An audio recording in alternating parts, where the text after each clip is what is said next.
very much, Mr. Chairman. In the diplomatic arena, we are ceding ground to China. This administration is cutting staff, haphazardly restructuring the State Department without congressional input, and proposing steep funding cuts. These are policy choices that create a vacuum of power, and China is taking notice. I'm open to having a real conversation about necessary changes to our foreign policy apparatus.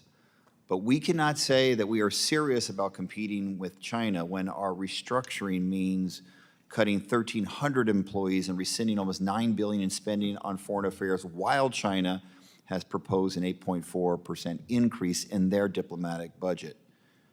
Closing the office that has coordinated the diplomatic response to China's aggression in the South China Sea, and closing the Office of Security and Transnational Affairs in the Bureau of South and Central Asian Affairs, which had specific expertise in countering China's assertiveness in the region.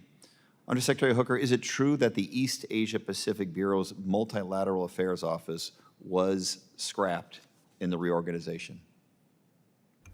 That office has been eliminated, and its functions have been integrated into the rest of the offices in the Bureau of East Asia and Pacific Affairs. Is it true that the entire team that had prepped Secretary Rubio for his meetings in Malaysia as part of the Association of South Asian Nations were fired while the Secretary was in meetings that they had planned?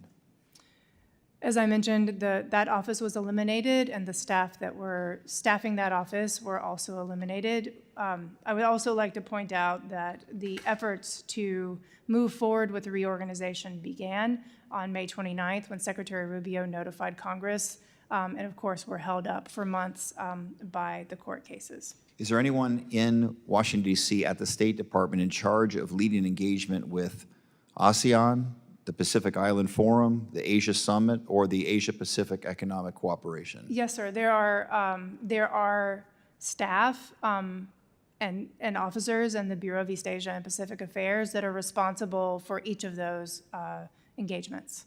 Undersecretary Hooker, Secretary Rubio has consistently said that China is the geopolitical challenge we face. It is the greatest geopolitical challenge that we face, and we need people in the department that can face directly that threat. That requires Mandarin language skills and an understanding of Chinese culture. To follow up on my colleagues' earlier questions about laying off Mandarin speakers, of the Mandarin speakers who were RIFed, how many received language training funded by the Department of State?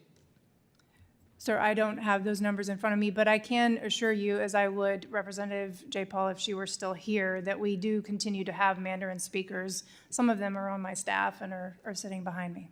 What was the average cost per person of the department's investment in Mandarin language training for those staff? I am happy to look into those figures for you. That is something that I do not have under my purview, but I can work with you to get those numbers back to you from the Bureau of Management. How long on average does it take to replace a Mandarin-speaking Chinese specialized staff member from recruitment to deployment? Thank you for your question, sir. I'm happy to look into that. I know, as I said, we still have Mandarin capability in the department and out in the field, and I don't know how long each of those individuals have spent learning the language. What % of the department's total Mandarin language capacity was lost in this RIF? So thank you for your questions. Happy to look into all of these. All the answers to these questions, but I do want to underscore that the functions of the offices that have been eliminated continue. I also want to underscore the expertise that we maintain in the department. 1,300, not quite that number, almost 1,300 talented individuals who had served their country very well, and we appreciate their service, were affected by the reduction in force. It doesn't mean that we don't respect them for that, but we have been engaged in this reform in order to make our foreign policy more effective, more nimble. Thank you, sir.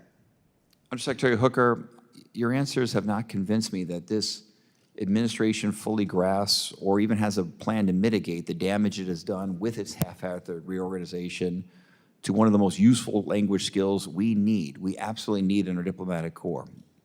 We are facing a critical moment right now with the Chinese challenge to the United States. We cannot afford to give up ownership in this critical arena. I yield back. Gentleman yields back. We've reached the end of our question period for this time. I would like to yield to the gentleman for any closing statement that the minority may have. I'd like to make a statement on behalf of the ranking member Meeks. Secretary Hooker, you served our nation as a national security professional for more than 20 years. Your expertise on the Korean Peninsula, nonproliferation, and the Indo-Pacific has helped advance American interests on the global stage. Your public service is appreciated. So I know that you recognize the value of our career civil and foreign service officers and the unique expertise that they bring to the job every single day.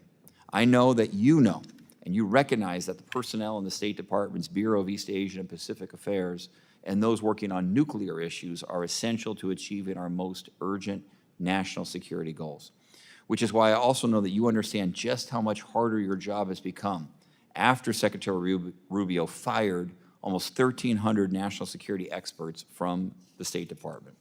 Unfortunately, the Trump administration's dismantling of the State Department is a far cry from the, quote, modern diplomatic corps that is ready to meet the challenges of a complex world, unquote, that you spoke of in April. The fact of the matter is that the State Department is now unquestionably less prepared to meet those challenges and succeed, given the massive cuts, reduction in force, and reorganization, and frankly, lost talent. Americans' national security is compromised by these short-sighted, self-inflicted wounds, and we have heard nothing from you today to ease those critical concerns. Thank you.